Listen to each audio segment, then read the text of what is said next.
Welcome to Mission Possible, delivering cleaner fuel today, brought to you by CEMA, Connecticut Energy Marketers Association, representing 600 family-run home heating fuel companies in Connecticut and the greater New England region. Today's episode was recorded live from the Southern New England Energy Conference in Newport, Rhode Island, and highlights how our members are delivering a cleaner, greener fuel today. This is Shelly Sindland, host of Mission Possible, delivering a greener fuel today. Here on Mission Possible is Paula Ryan. She is with Ryan Oil Company. Thank you for joining us. Thank you for having us. So how's it going so far? The season is just starting, um, and people are already inquiring about oil prices and what's going to happen this winter. We just don't know yet, really, as far as pricing goes. It all depends on what really happens. Right, and things are heating up in the Middle East. There's so many other factors out there that does impact Right. the price of oil, whether it's, and maybe it's important to say that you're a mom and pop shop. We are You're not working for big oil. You're a retailer, which means you deliver the fuel. correct. Right. We started in 1989.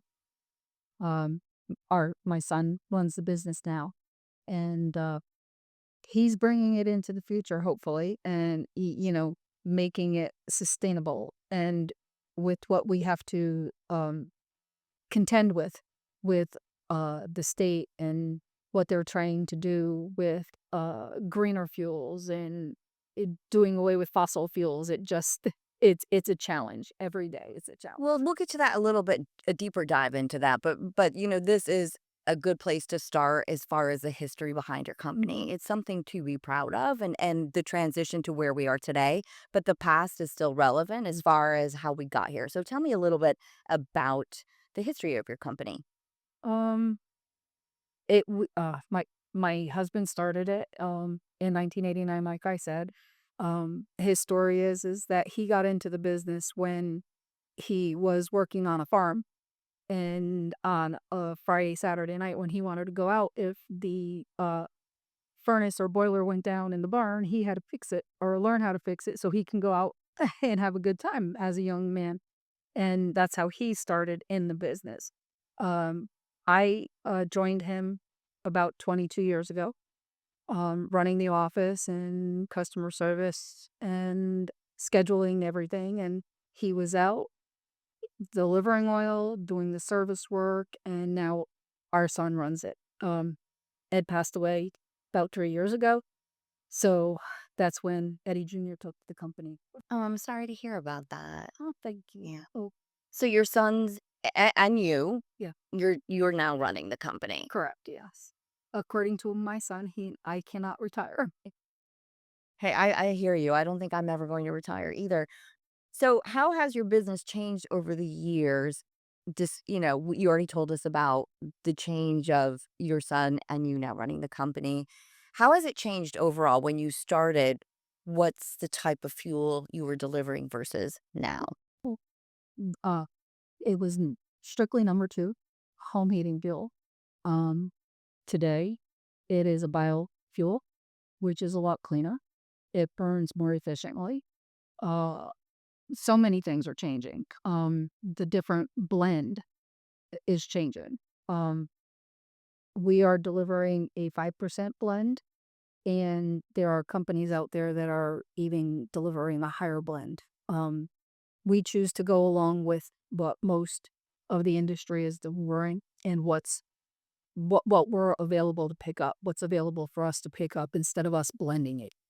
Um, and keeping up with the technology and the burners and everything. We don't want to go ahead of the game and then run into issues with a higher blend not working with the equipment that's out there. So, and CEMA, NTEC, the school, is doing a lot of research in lab on higher blends and the equipment that's out there and available for us to use. So we're kind of all working together. Right. And CEMA, of course, Connecticut Energy Marketers Association, the group behind this podcast. We have 600 members, I believe, statewide in the home heating fuel industry. And of course, Paula is one of those.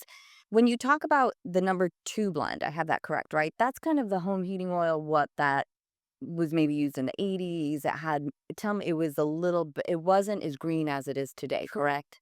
And that's what people still think home heating fuel is today, where it's absolutely not correct. Correct. You're absolutely right. It's We deliver all oil companies deliver a bio blend of at least to prevent. Um, it's what we get down at the loading racks. It's cleaner, and we're getting cleaner every day. And that's the biggest misconception of home heating fuel is that it's dirty. It's not dirty.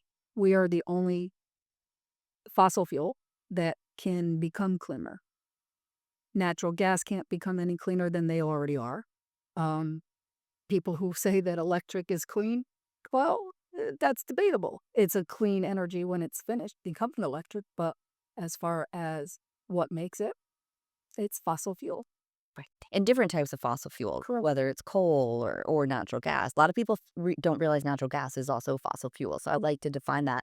And when you talk about the fuel that we use today, from what I understand, now correct me if I'm wrong, we have an ultra filtered home heating fuel, and it's mixed with biodiesel. So the two make up what we call biofuels. Biodiesel is a renewable fuel made from food waste, mostly cooking oil, soybean waste product, not the actual thing. And it's mixed with the fuel that we deliver today. So that makes the biofuel, correct? So when your customers hear that this is what's in the tank, they must be happy about this. They are. A lot of them aren't even aware of it. Uh, there's not a lot out there that they can see or hear on the news. Um, I probably have seen a handful, if that, of commercials with biodiesel or biofuel for home heating. Um, a lot of people are happy about it. A lot of customers don't quite understand it. Um, but it's my job and all of our jobs to educate our customers on what we're delivering and how much cleaner it is. And exactly, and that's why this podcast will be helpful, because it's a deep dive, and it is hard to explain what the new fuel is in a few words. And as a former TV reporter, I understand the time constraints that people have. It's hard to take that deep dive into what it is.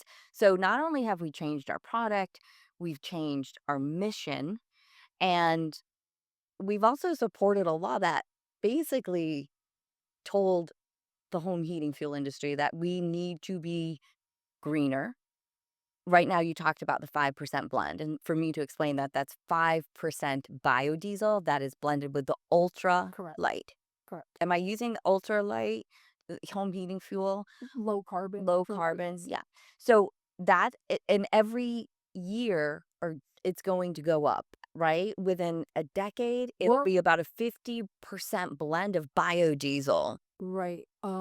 I believe by 2035 is our goal. I might be off a couple of years, but I believe it's by 2035. We're hoping to have 100% biodiesel being delivered. Biofuel. That's amazing. Yeah. Um, and back 22 years ago is when I first remember the change starting to come on.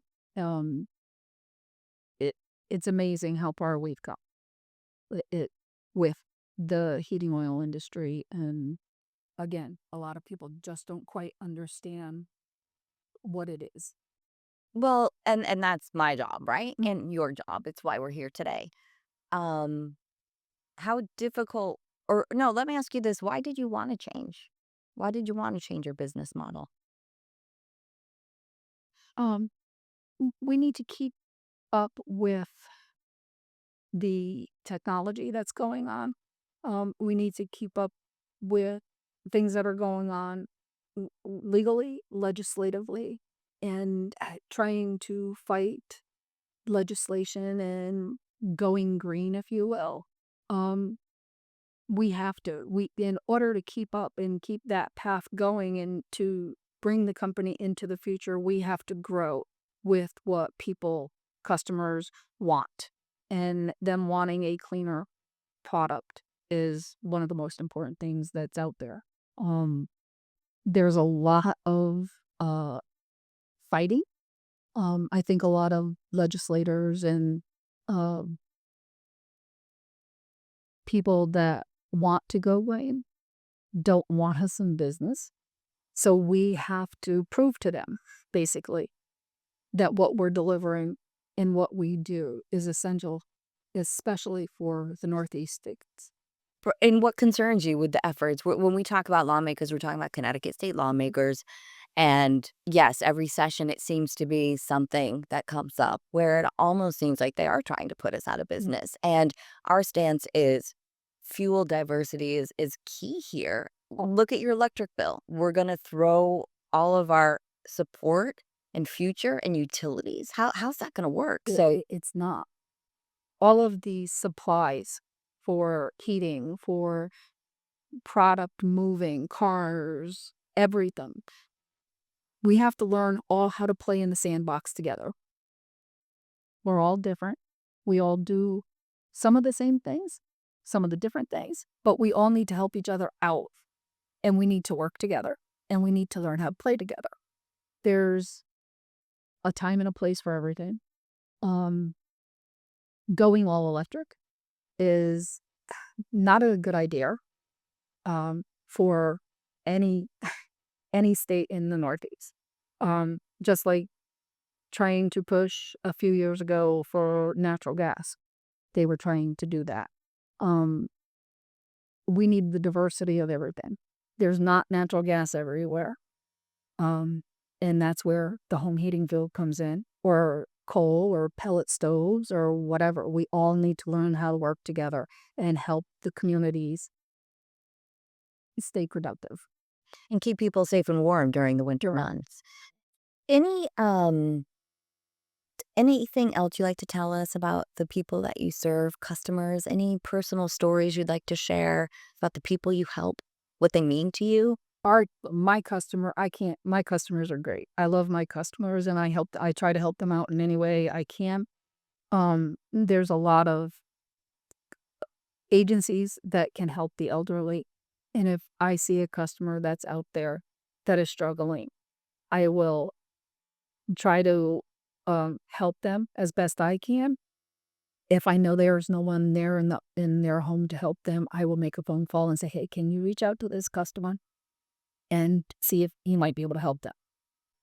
I have a older gentleman who is a Korean War veteran, and he kept on calling up and ordering low amounts of gallonage to be delivered. And I just said, "Can I help you find some help to get you some more fuel?" I made the phone call to the town, and I said, "Listen, Mr. So-and-so needs help." Towns do have some type of funding to help homeowners with home heating fuel. We also have the state program.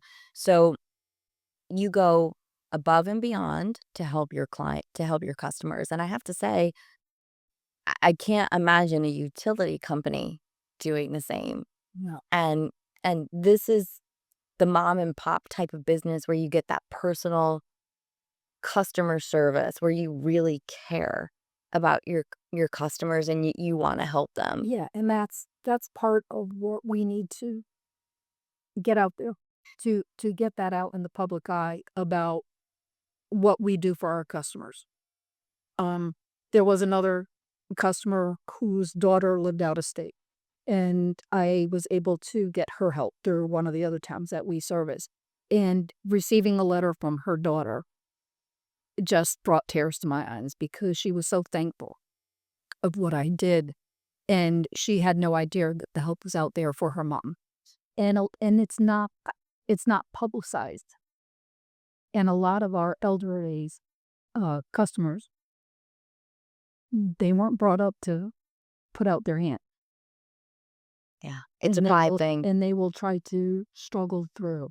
And my outlook on it is they put in, they deserve back. Beautiful.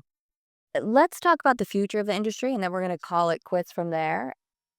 Exciting. It's scary. But I think the future for the industry is on a good road. Um, we can do what we say we can do by bringing a cleaner, better fuel, and we just need to keep on pushing forward with it. And exactly more than 50% of residents in Connecticut use home heating fuel. So if you are one of those 50%, what you have in your tank is what we're talking about, this cleaner, greener fuel, which will get cleaner and greener throughout the years as we increase the biodiesel blend with our other fuel. So Paula, thank you so much. And also at no cost to the homeowner. This does not have an expensive upgrade.